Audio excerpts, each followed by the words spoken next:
Good morning, Captains. It's me, TONIK TZW, and yes, I've been a lucky son of a gun. I'm sat here with my morning coffee and thought I'd get a video edited and uploaded. But we reach the end of another campaign, and there's a big one coming with a lot in the next update.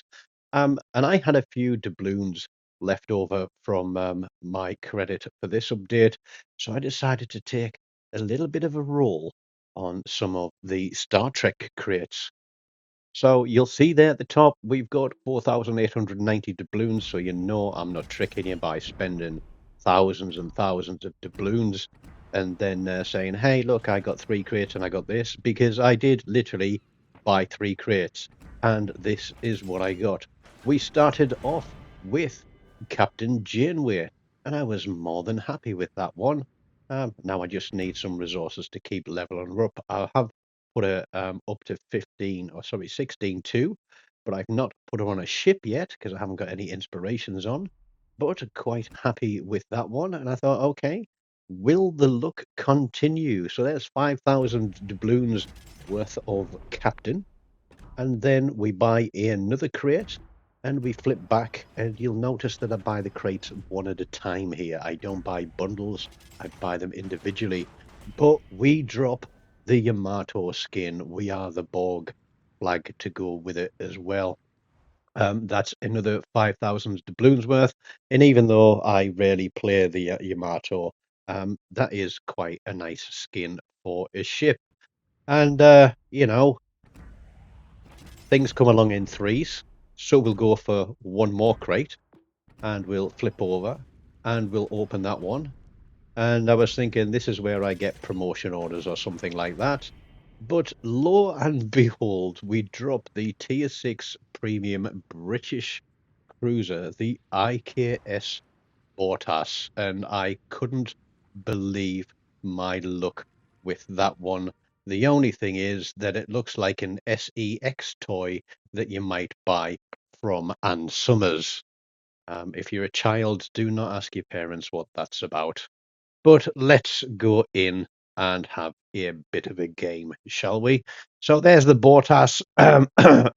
Excuse me. It is apparently ironclad and has some good armor. I tend to disagree. But we've got big heels, and unfortunately, if this thing gets set on fire, it is going to burn. That's how I've got it set up. So we've put main battery mod 2 in to give us some turret traverse. Um, because I feel if you're going to be playing an agile cruiser zipping around the map, you need to have your turrets turning as quickly as possible to try and mitigate any fire damage. We've put damage control system mod 2 on as well, just to reduce fire and flood damage. And then we've obviously put concealment on because we don't want everybody to see us first and start shooting at us, because survivability is key. We're running Azure Lane Cheshire on this one, so I do have some premium commanders. Not max level by any means, but we're running her with Andrew the Lip. He was a freebie from a crate. And then in the last slot, we have got Yamamoto on there. So penetration multiplier and additional damage per AP hit. So hopefully that thing will help us out. Now, what I will say is this is my very first game in the Bortas, and what you'll see is that I took the Star Trek camo off it, because I find that when something's running a special camo and looks a lot different, that people tend to focus you a lot, thinking that you've been thrown tens of thousands of doubloons at premium content, which, as you saw, I did not. But what I'm going to do here is I'm going to push straight into ACAP. We've got one destroyer in the game. I'm going to move a little bit closer to the TV and I'm going to have a swig of my coffee. We've got a mecha out there. I couldn't actually remember what was on Red Teams. I want to say that it's a Friesland, but we'll see that in a minute while I take a swig of my quickly getting colder coffee. just to lubricate the old vocal cords so I can narrate this video. But there you go. We did see it was a Friesland. There's a Vlad out there, and I'm not expecting that I'm going to be able to do too much damage to him. But we are doing the right thing. We're going to try and cover our destroyer, and there's the Friesland. Now he's obviously got his smoke, he's got his sonar. The mecha should be expecting that, and we are going to try and get as many shots onto that guy as we can. Friesland's backing out. We're going to adjust our shot. We do get some hits on him, but the thing with these shells, even though the AP, they don't seem to be very high velocity and take a long time to get anywhere. But our mecha is pushing this Friesland. But look at that. He's getting absolutely pounded. And look where the rest of the ships are. Nobody was really in a position to support him. I was doing what I could from where I am. And we get a cap reset and land another hit on that Friesland. So we've taken 4,000 hit points off him. But he's managed to survive. Now, this cruiser does seem quite agile, and I think I've discovered a playstyle for it. But with a Plymouth out there, I think it's a Harlem and the Vladivostok. It's not a place for me to be. Our Brandenburg is pushing up the flank, all the way up the flank. We've got people hiding behind rocks as normal, and across there on Charlie Cap, nobody is going anywhere near it. And so I decide to go destroyer hunting, and yes, this wasn't going to turn into a very good experience for me. The game is not going to be a high damage one, but it is going to be one where I'm going to be doing as much as I can to try and give our team the opportunity to win. The carrier has got me spotted. He is rolling in on me. There's the Plymouth. I fire my guns, and he smokes up. Here come the torpedoes. We know we've got the Vladivostok out there as well.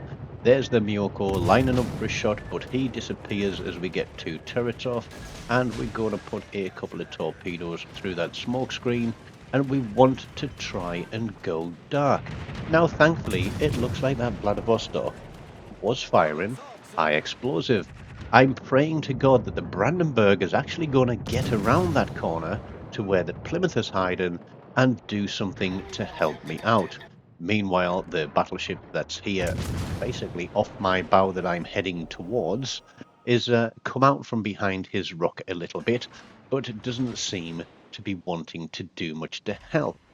Help, because that Vladivostok is flat broadside and should not have made it across the top of the map like that, especially with a battleship in range. Now, I don't know if this guy was AFK or what at the start of the game, but I'm keeping my guns on where that Plymouth is because the Brandenburg has finally made it around the corner.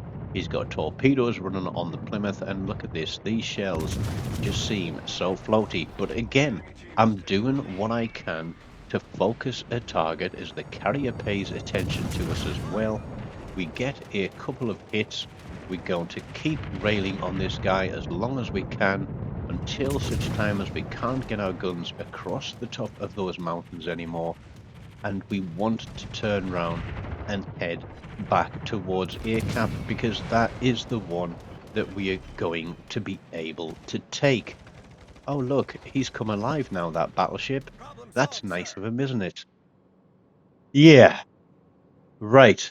We are in a very, very difficult situation here. We are 200 points behind. There's the Friesland. He's got himself spotted.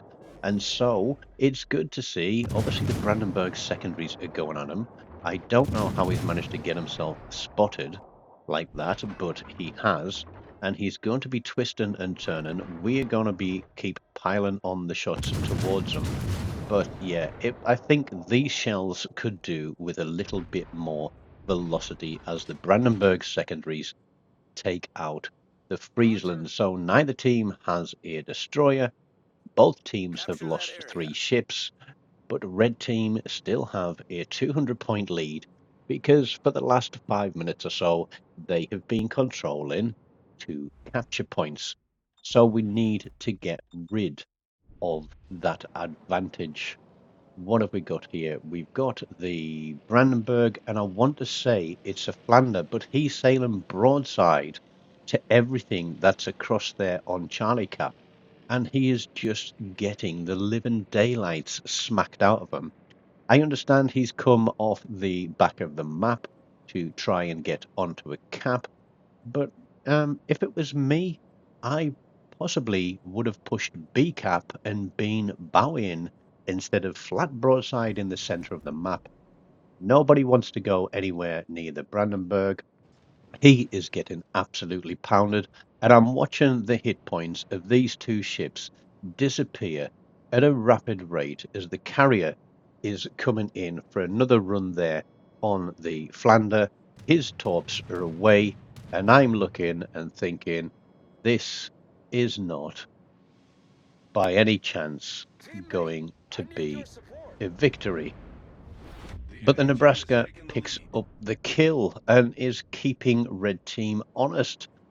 But look at this, I'm only on 20,000 damage and I'm now on a cap. Our carrier could have sailed up the left side of this island and been in cover behind the left side of that island and helped with this cap and actually been a lot closer to be able to support the team. That would have been nice. Honestly, your carrier is not a static runway.